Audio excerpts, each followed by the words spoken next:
Our body-worn cameras also feature a 30-second pre-record where there's no audio, so the first 30 seconds is just video, and then audio will turn on, and that is when Officer Durrell activated his camera, is when the audio turns on. So we'll go ahead and start it. And what you'll initially see is Officer Durrell running from his post, where he is initially to the southeast of Sierra Middle School. And at this point, Deputy Dan Bright has been shot, and he's moving locations now. So he's running up on the east side of Sierra Middle School on Dixon Drive. And this is essentially pre-roll. When Officer Durrell hits record is when you hear the audio. But the 30 seconds prior to that is in a cache. So that's what this 30 seconds is right here. And all the people he just ran by are parents trying to pick up their kids.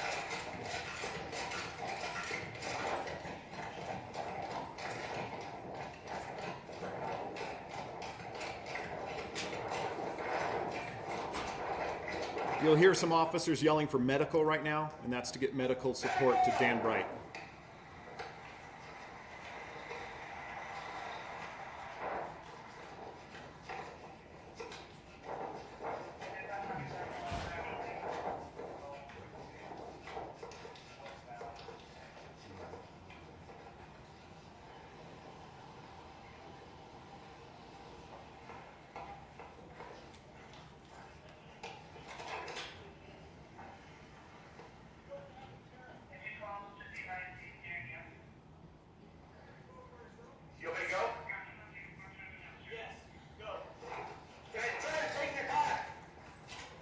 So Officer Durrell is taking another Parker police officer's vehicle to respond to where the suspect is now driving. The suspect at this point is mobile in a white RV. And the other officer is jumping in the back seat of the patrol car. So we have two officers in this car responding to the area, try to find the suspect.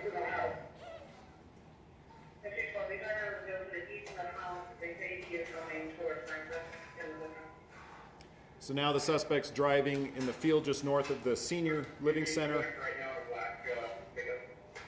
and kind of northwest of the hospital, north of Sierra Middle School.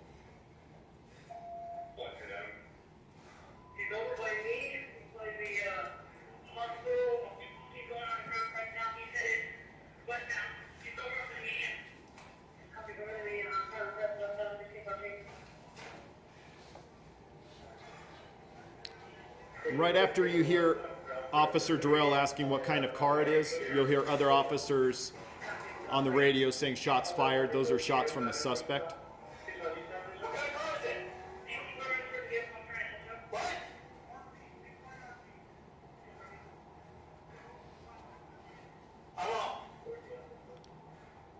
And we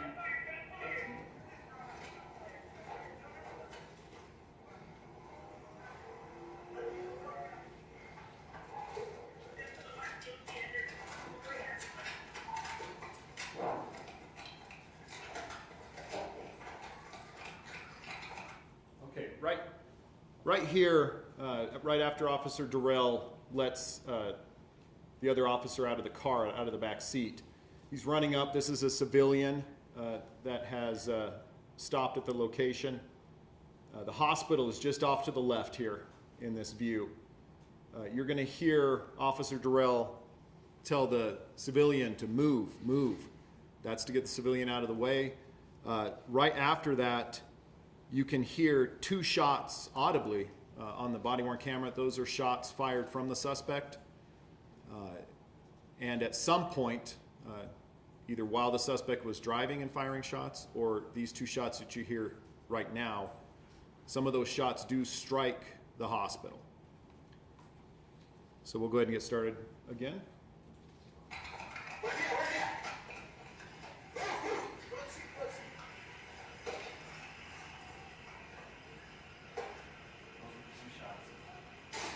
That right there is the shot from our officer.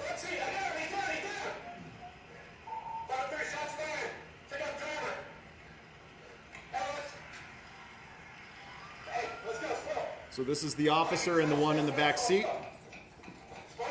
They're going up to check the status of the threat at this point. I'm gonna go passenger side. Passenger. Here in the driver's seat.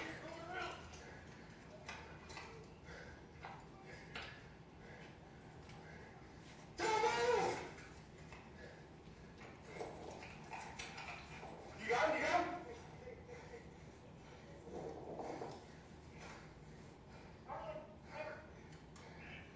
503 man down. Suspect down.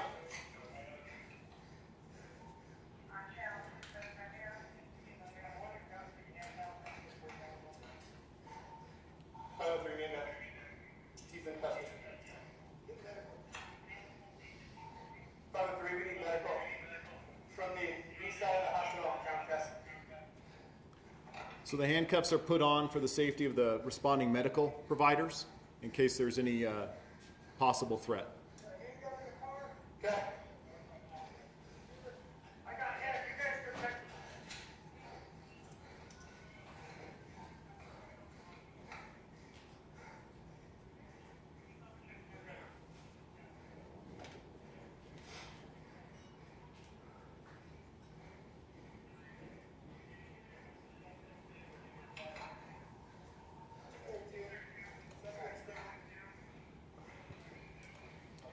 And it's within 5 minutes of initially calling for medical that the paramedics arrive and tend to the suspect.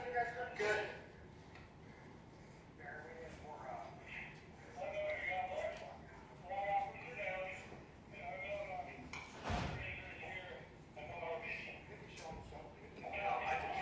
And the visual redaction in that black oval is the injuries.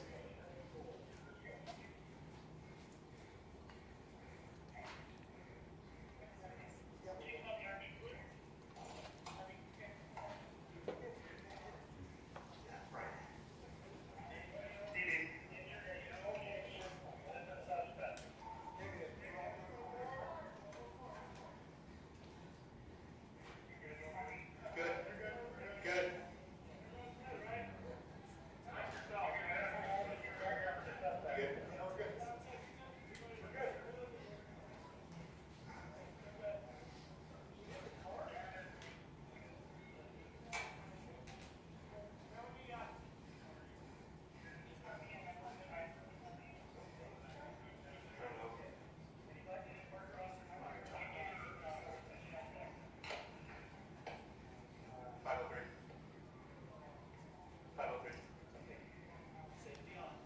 And the black item on the suspect there is a holster for a handgun.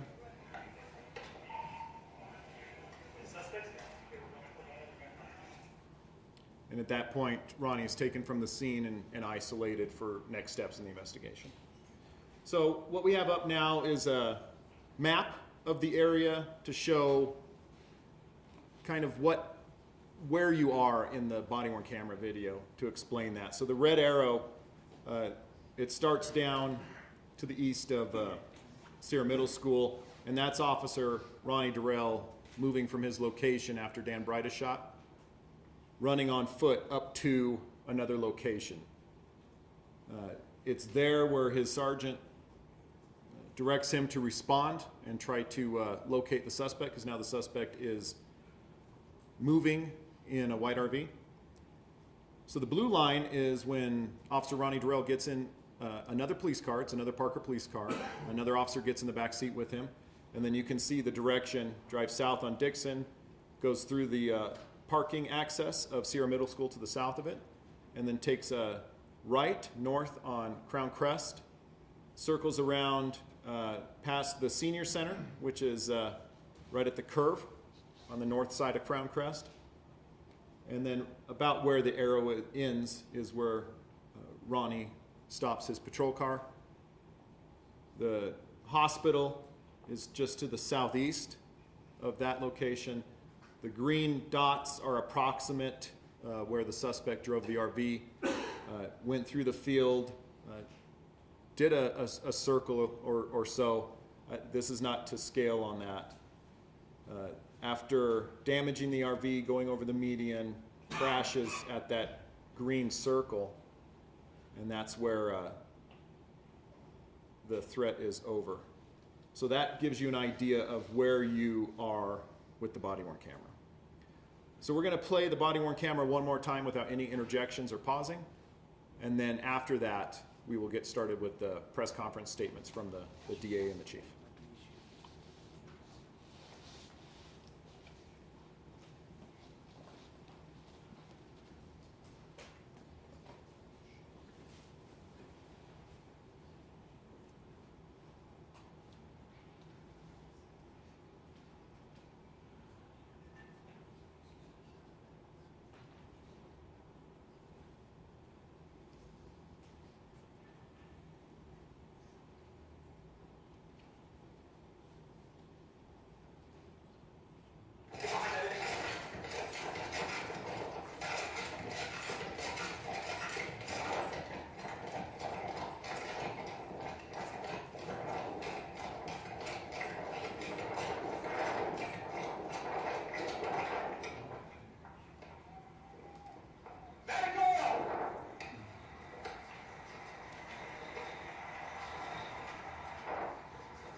You want me to go? Yes, go. Guys, try to take your car.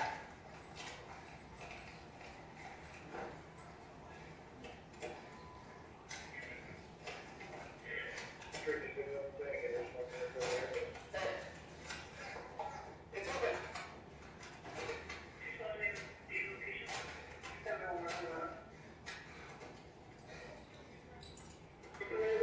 So you're gonna see where he's driving around in the van and he gets to the house.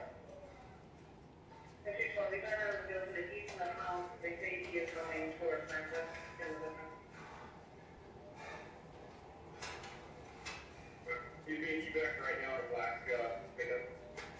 Not to be an evac in a black pickup, 1513. What's it at? What's it at?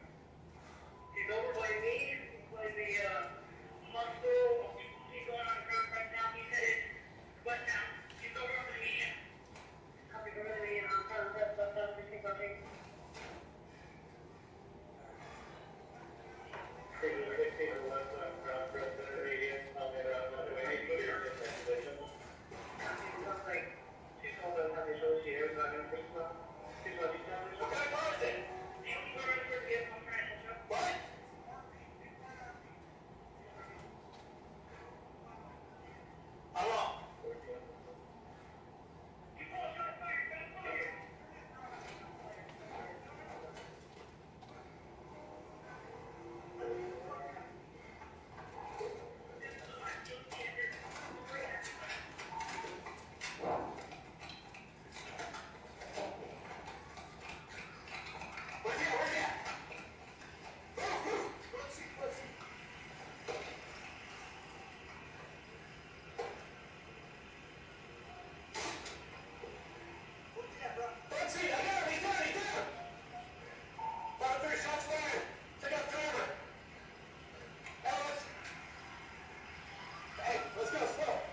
So any questions you might have in regard to the body-worn camera video, Chris will go ahead and answer those at the end. Right now we're going to have 18th Judicial District DA George Brauchler come up. He's going to speak about the investigation.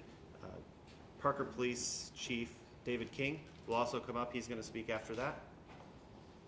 Chief Johnson from the Douglas County Sheriff's Office will be up here, as well as Jack Colley, Chief of Police for the town of Castle Rock. We have chairs up here if you guys would like to sit down, and we'll hold questions for each individual member until we're all done.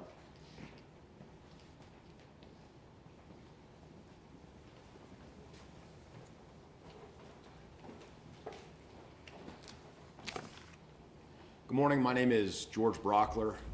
Last name is Brauchler. I'm the district attorney for the 18th Judicial District, which has Arapahoe, Douglas, Elbert, and Lincoln counties in it. Our role in this case is one that we replicate anytime there's an officer-involved shooting in the jurisdiction. And I think it's important to know that even though there may be some obvious views of whether or not the police were justified in using lethal force, we don't ever view it that way. So in the 18th Judicial District, when an officer is involved in a shooting, and one exception is Aurora, and I'll talk about that in a moment, we have what's called a critical response team. And that critical response team is made up of some of the best and the brightest and the most experienced detectives and officers from the different agencies throughout the 18th, as well as folks from inside my own office. Now, the goal is to try to keep the agency who had the officer that may have pulled the trigger, or in this case pulled the lethal shot, from investigating their own police officer. The idea here is to give the public some sense of trust, I think, in the process. So we try to pull it away from the agency that had that officer. And in this case, as you know, Officer Durrell is with the Parker Police Department, so we did not have Parker Police lead the investigation of this or really actively participate any more than they had to because of the other crime that was occurring before the shot was fired. So in this particular case, the CRT was run by Mike Williams, who's a senior detective out of Castle Rock. And when I say senior, I mean he's old. No, I'm kidding. He's super experienced. I've dealt with Mike before. We've done a trial together. You may remember, a couple years ago, the case of C.J. Galley, who I think took police on one of the longest police chases in the history of this county and shot at cops. Well, Detective Williams, along with Detective Bev Wilson out of Parker, they were the leads on those cases. So I know his work well, and he does a phenomenal job. Now, from our office, we assigned one of our senior investigators, Tanya Barnes, and Tanya helped with this too. Now, I should sort of set the stage for how this thing unfolded for me. I had picked that particular day to ride my bike home from work. I mean, that sounds crazy, but I'm on the Sulphur Gulch Trail, which goes pretty close to where this is, when I start getting phone calls about what's going on. So by the time I get to the scene, our folks are already there. I mean, the district attorney folks, police officers from all over are there. I mean, the assistance from other agencies was amazing. But what you should know is that almost immediately, once everything had come to a stop in terms of the active shooter aspect of this, instantly the investigators and detectives begin to break off into groups of who will be part of the critical response team, who's going to investigate the use of lethal force by law enforcement, and then there's the part that's going to investigate any other attendant crimes to this particular situation. And they already start to pair off that evening and begin to investigate in that manner.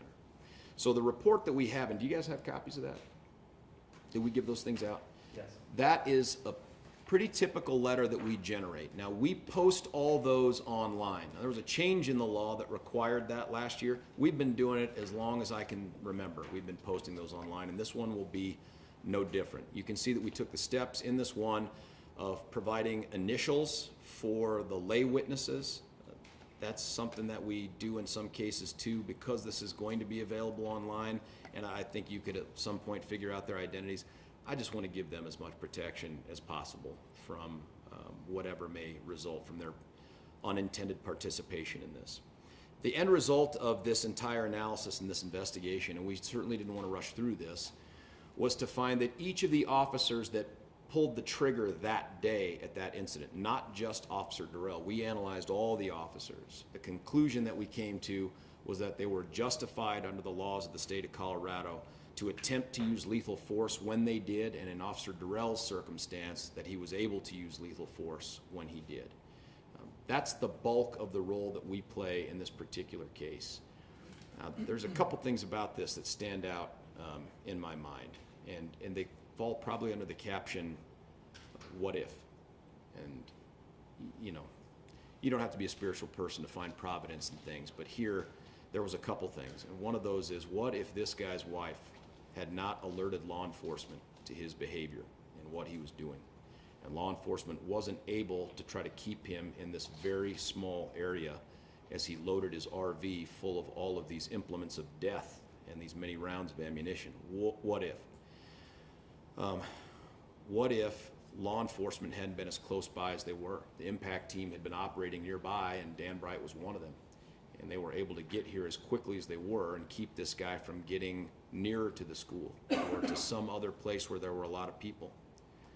And the biggest what if for me, and I'm still in the military. I have trained with that exact same weapon that Officer Durrell has used, and I'm sure that people go through all the steps in their mind about what they're supposed to do under certain circumstances, but to actually be in that moment, and you saw that body cam, to be in that moment and to have the presence of mind with all that is going on, to know that there is an officer down, to know that people are being shot at, and to know that this guy is armed to the hilt, and to be able to stop yourself, take in that sight picture, slow your breathing, and pull that trigger one time and end this thing.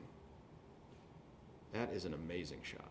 I mean, that kept this from turning into something I think far worse. And we'll never have to know now, what if he'd missed? What if this guy had been able to get away from that camper with that AK-47 and all those rounds? What if he'd been able to continue to shoot at those two nice Parker lay people who wanted to render aid? What if he'd continued to shoot at the hospital or the many people that came and go from that building? We'll never have to know because of Officer Durrell, and for that, he is to be commended. I'm sure it weighs on him that he had to take another human life, but the alternative, I don't know, but we're never going to have to know that because he did. I mean, that was just an amazing shot. I'm here to answer any and all questions that you have about this process, about the conclusions that we came to, the law that we applied.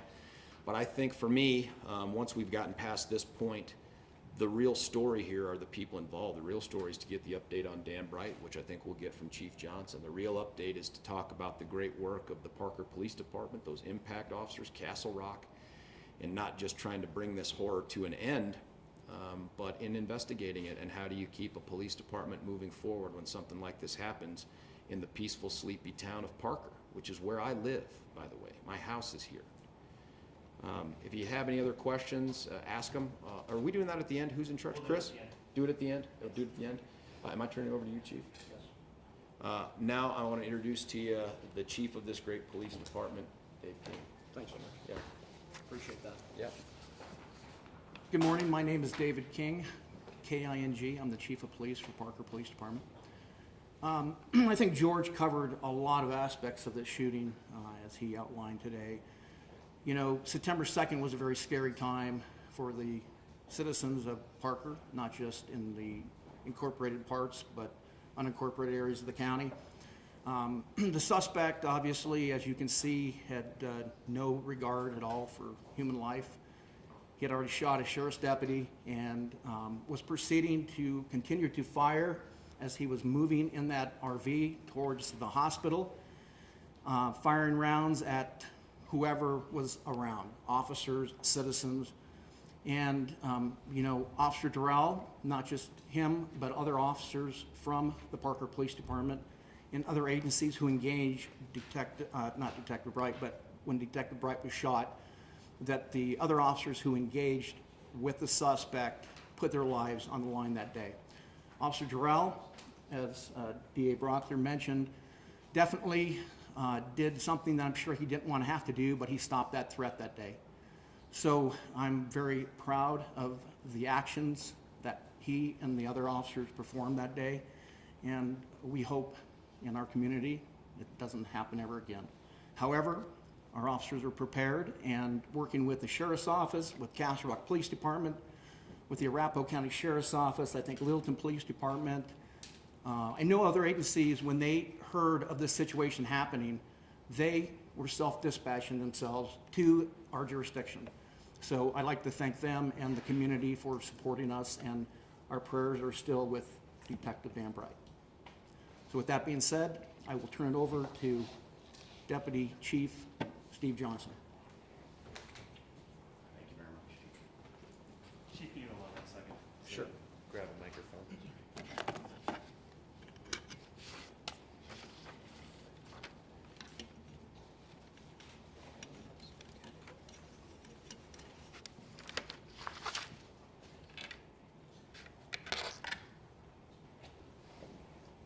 Well, good morning, everyone. My name is Steve Johnson. I'm the Chief Deputy for the Law Enforcement Bureau within the Douglas County Sheriff's Office.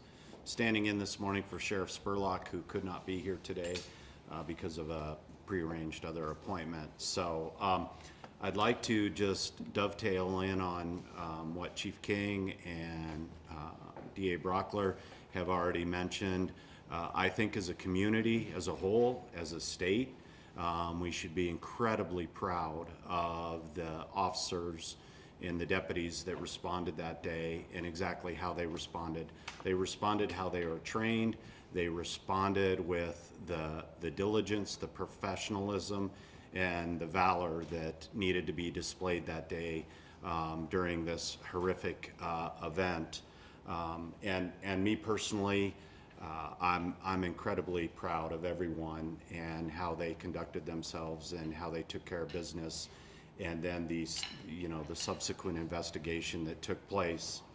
As far as Detective Bright goes, I can tell you that he is a warrior through and through. This is an individual that left that scene without a pulse. That pulse was regained in the ER. He also cored out in the emergency room and during surgery and came back from that and was told that night, and his family was told that night, that he had a 1% chance to survive this horrific wound that he received that afternoon. He currently is in rehab, and there's two words that aren't in his vocabulary, according to his family, and that's in the warrior spirit, and those two words are can't and won't. And everything that he has been asked to do, he has done. If he's told he probably won't be able to do something, he sees that as a challenge, and he rises to that challenge. And so we all remain very, very grateful for his warrior spirit.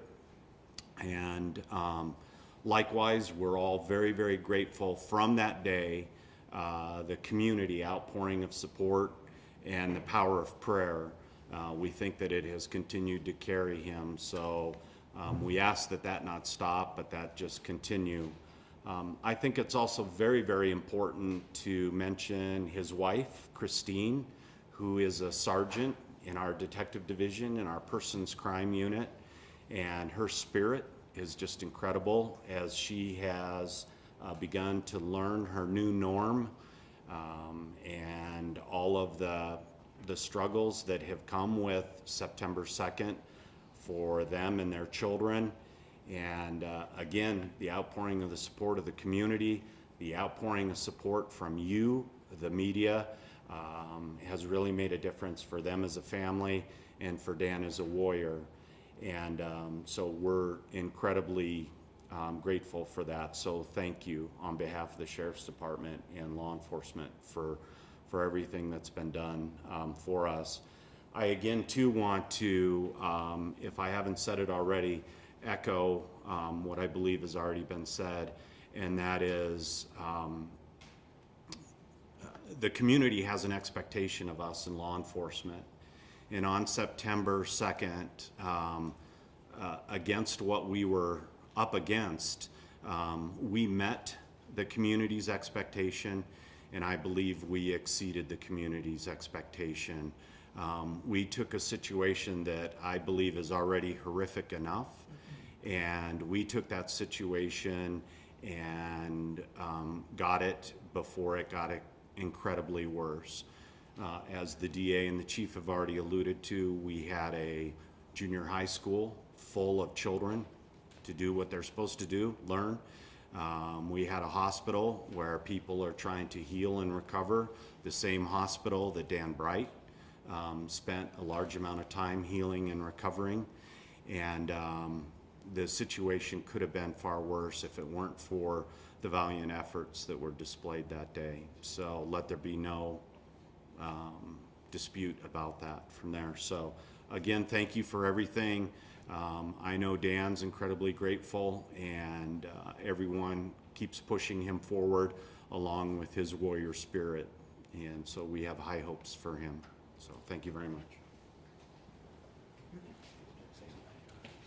You know, one thing that I'd like to mention too, and we talk about all the folks that responded that day. South Metro Fire and the Parker Venice Hospital were just instrumental when it comes to saving Dan's life. So I want to make sure that's a part of the record. And at this point, any questions for the body cam, Commander Peters will answer. Each individual person will answer the question. We'll have them step up here to the microphone so you guys are able to hear them. And we'll do that in just 1 second.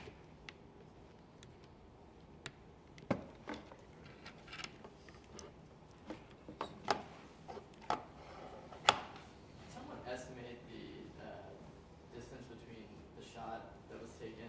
Because it looks like from the report that Roddick was only struck twice, once in the head and once in the shoulder. So I think you suggested that the head shot was the one that kind of ended this. Can you estimate how far away he was? Because like you said, I mean, that kind of stood out to me too, the fact that he was able to make one shot and then. And also, Yes. and was it an AR-15 that he had? What, that our officer? Yeah. Yeah, AR-15. Okay. Had he worked, was he, excuse me, a little bit late, was he on SWAT, or I mean, was he known as a structure, did he have a structure role in the police department, or, sniper role, I mean, any case like that where he would be called on to shoot that shot? Officer Durrell, he's been employed with us about a year and almost going on 2 years now. He had just gone to rifle training within about a month before that shooting happened. So, no, he's not assigned to any tactical unit. I think just his training and the training that we provide to our staff is paramount when it comes to the things that have to be done in bad situations. That vehicle door that he was sheltered behind, is that a civilian vehicle or is that an unmarked law enforcement SUV? No, that was a civilian. I think it was like an Expedition or a F-250 truck. As you can see, the driver's door was, popped open, cracked, because the body mic, you couldn't see, the actual picture of the RV because being blocked by that door being open there. But those folks are ones who stopped to try to help, thinking that there was an accident, obviously, and they didn't know anything about that suspect engaging with law enforcement. So a Good Samaritan was just there trying to help. You know how many people in each vehicle total? So 2 in the truck and 3 in the car. And, Steve, as well as George or anybody else here, can answer some of those questions because they were at the scene as well. And we did yesterday, we placed a phone call to the individual who was in the pickup truck who you saw stepping back, and the one who said he's in the front seat. He was not interested in talking to the media. There were initial reports that came out that he was armed, and he is a little fearful of if people know that he's a concealed carry holder, so he does not wish to be interviewed by the media. The body cam footage really shows the urgency that they were responding with. And obviously that's probably part of their training and probably something that appears to have paid off in this case. Right. I think, I'm sure you've heard this before, how law enforcement runs through the threat. this situation literally ran to the threat.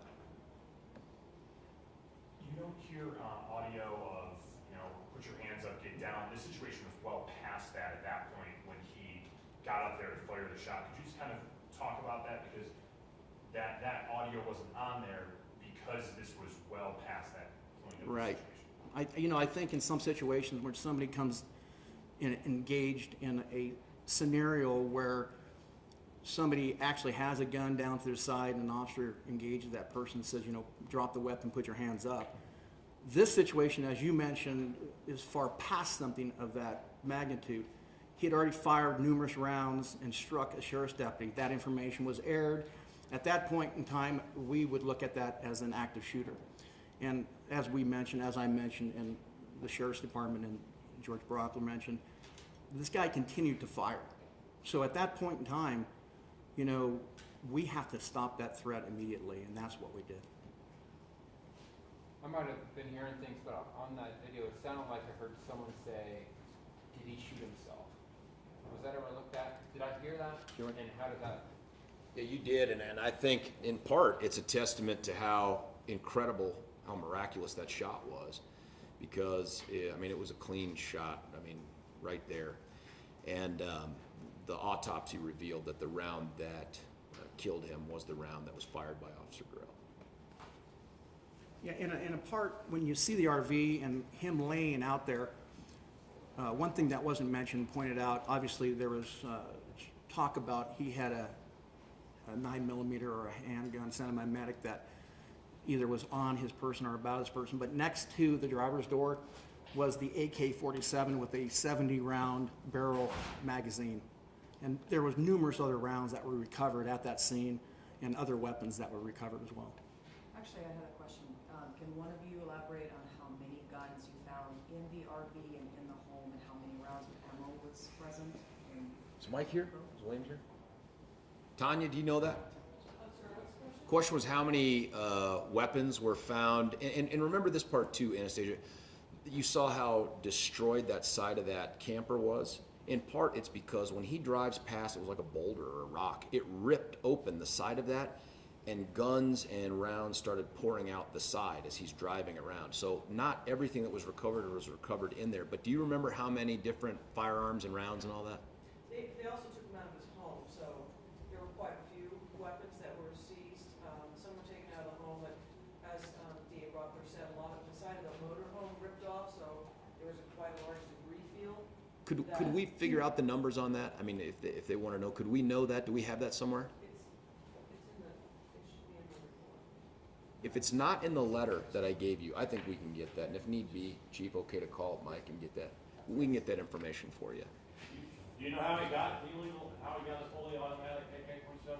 Where, have you backtracked where he purchased this? No, that's part of the process of us looking into this too. I'm not aware that we have discovered any other crime that is related to his possession or how he acquired these things yet. If that information comes to us, we're going to chase that down pretty hard. I don't have any information about that. I think there's still some other things about this case that remain to be looked at, like the motivations and stuff, which we did the best we could with what we got out of his wife and stuff. But, the true motive behind this, what else was going on, those are questions that I think people want to know about. The weapons are a big part of this as well. And frankly, hey, Tanya? She probably ran away. Tanya, do you remember, did we ever come up with anything? Did they knife in or do something to all those weapons to determine if any of them linked back to anything else, or did we find out anything from ATF yet? As far as I know, they were all legally his. And as far as the first question, there was a shotgun that was found in the debris field. There was the rifle that was found underneath him that had the 75-round drum that had 33 rounds still in it. Hey, I know you don't want to be on camera. Can you come up here and either whisper it to me and I'll say it, or come up? We need you in the microphone, so it's on the record, please. I'll say it. She probably won't be on. There was the shotgun. There was a shotgun in the debris field. There was just the weapons, or you want all the rounds? Well, yeah, There was a lot of rounds. So as far as weapons, there was a shotgun in the debris field. There was the rifle he was using that was underneath his body. There was a handgun that was in the door frame of the RV. And those are the weapons that we found there. on scene. This is including the debris field of the crashed RV. Correct. Okay. There were thousands of rounds that were found in the debris field. There were clips. There was another drum. How many? Ammo drum. How many thousands? I don't know. There was a big green ammo box that was full of rounds. So you guys did not count them? I don't know if they got counted, Anastasia, but honestly, unless it was gonna be something that was gonna turn into a criminal case, I'm just not sure that we would invest those kinds of resources to get down to all that. What about the more guns at home? Yeah, there were a ton of guns taken out of the house, I think, too, and I can't remember the numbers on those either. He had a gun room that was hidden behind a false. The door was hidden behind what looked like a shelf unit in the garage. So you would have had to move the shelf unit. No, the shelf unit moved. And Oh, inside that was pretty secret. an ammo room. Yeah, I pretty think that Deputy Chief Johnson can answer some of those questions as well. great.